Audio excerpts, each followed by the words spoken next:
It's a linear Delta 3 garage door receiver wired up to a 24 volt buzzer, and the whole thing's being fed 24 volt AC. I'm going to randomly set the dip switches for the remote control.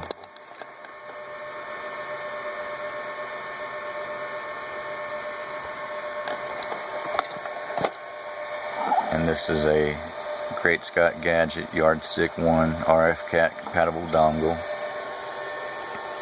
I'm going to try to brute force it using my rfpwnon script.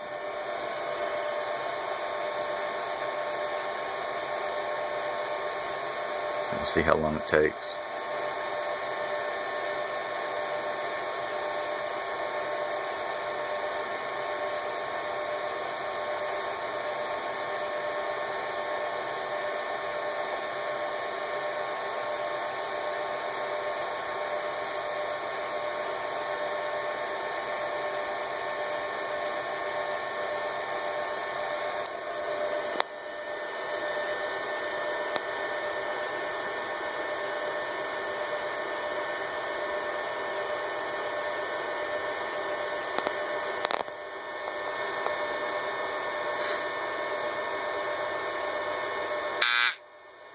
There it was.